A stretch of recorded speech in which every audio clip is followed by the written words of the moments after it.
ನಮಸ್ತೆ ಗೆಳೆಯರೆ. Team India England T20 series ಅನ್ನು ಹೇಗೆ ಆರಂಭಿಸಿತ್ತೋ ಹಾಗೆ ಓಡಿಯನ್ನು ಆರಂಭಿಸಿದೆ. ನಾಗ್ಪುರದಲ್ಲಿ ನಡೆದ ಮೊದಲ ಏಕದಿನ ಪಂದ್ಯದಲ್ಲಿ ಇಂಗ್ಲೆಂಡ್ ತಂಡವನ್ನು 4 ವಿಕೆಟ್ಗಳಿಂದ ಸೋಲಿಸುವ ಮೂಲಕ ಭಾರತ ಓಡಿಐ ಸೀರೀಸ್ ಅನ್ನು ಗೆಲುವಿನೊಂದಿಗೆ ಆರಂಭಿಸಿದೆ. ಚಾಂಪಿಯನ್ಸ್ ಟ್ರೋಫಿಗೆ ರೆಡಿಯಾಗುವ ದೃಷ್ಟಿಯಿಂದ ಈ ಸೀರೀಸ್ ಭಾರತಕ್ಕೆ ಬಹಳ ಮುಖ್ಯವಾಗಿದೆ. ಈ ಮ್ಯಾಚ್ನಲ್ಲಿ ಟಾಸ್ ಗೆದ್ದ ಜೋಸ್ ಬಟ್ಲರ್ ಬ್ಯಾಟಿಂಗ್ ಆಯ್ಕೆ ಮಾಡಿಕೊಂಡರು. ಇನ್ನು ಮೊಣಕಾಲು ನೋವಿನಿಂದ ವಿರಾಟ್ ಈ ಮ್ಯಾಚ್ ಅನ್ನು ಆಡಲಿಲ್ಲ. ಭಾರತದ ಪರ ಈ ಪಂದ್ಯದಲ್ಲಿ ಯಶಸ್ವಿ ಜೈಸ್ವಾಲ್ ಮತ್ತು ಹರ್ಷತ್ ರಾಣಾ ಓಡಿಐ ಕ್ರಿಕೆಟ್ಗೆ ಡೆಬ್ಯೂ ಮಾಡಿದರು.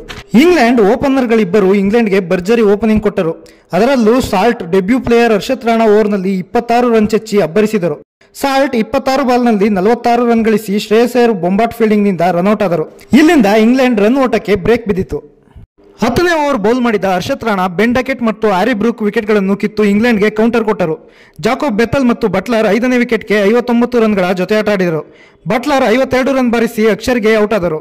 ಬೆಥಲ್ 51 ರನ್ ಗಳಿಸಿದಾಗ ಜಡೇಜಾಗೆ ವಿಕೆಟ್ ನೀಡಿದರು.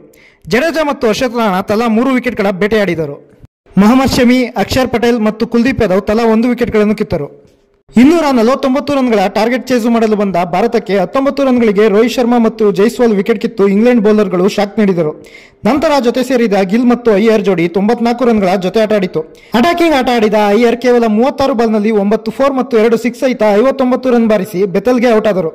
ನಂತರ ಅಕ್ಷರ್ ಪಟೇಲ್ ಜೊತೆಯಾದ ಗಿಲ್ 108 ರನ್ಗಳ ಪಾರ್ಟ್ನರ್ಶಿಪ್ ನೀಡಿದರು. ಅಕ್ಷರ್ ಪಟೇಲ್ 52 ರನ್ ಬಾರಿಸಿ ಔಟ್ ಆದರು. ಬೊಂಬಾಟ್ ಬ್ಯಾಟಿಂಗ್ ಮಾಡಿದ ಶುಭ್ಮನ್ ಗಿಲ್ 96 ಬಾಲ್ನಲ್ಲಿ 14 4ಗಳೊಂದಿಗೆ 87 ರನ್ ಬಾರಿಸಿ ಸೆಂಚುರಿ ಕಡೆಗೆ ಹೊರಟಿದ್ದಾಗ ಶಾಕಿಬ್ ಮೊಹಮ್ಮದ್ ಬೌಲಿಂಗ್ನಲ್ಲಿ ಔಟ್ ಆಗಿ 13 ರನ್ಗಳಿಂದ ಸೆಂಚುರಿ ತಪ್ಪಿಸಿಕೊಂಡರು. ಕೊನೆಯಲ್ಲಿ ಜಡೇಜಾ ಮತ್ತು ಹಾರ್ದಿಕ್ ಪಾಂಡ್ಯ ಭಾರತಕ್ಕೆ ಗೆಲುವಿನ ರನ್ ಗಳಿಸಿದರು. ಅಂತಿಮವಾಗಿ ಟೀಮ್ ಇಂಡಿಯಾ 38.4 ಓವರ್ನಲ್ಲಿ 6 ವಿಕೆಟ್ ಕಳೆದುಕೊಂಡು 251 ರನ್ ಬಾರಿಸಿ ಪಂದ್ಯದಲ್ಲಿ ಜಯ ಗಳಿಸಿತು.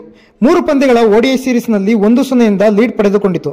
ಭರ್ಜರಿ ಬ್ಯಾಟಿಂಗ್ ಮಾಡಿದ ಉಪನಾಯಕ Shubman Gill player of the match ಆದರು.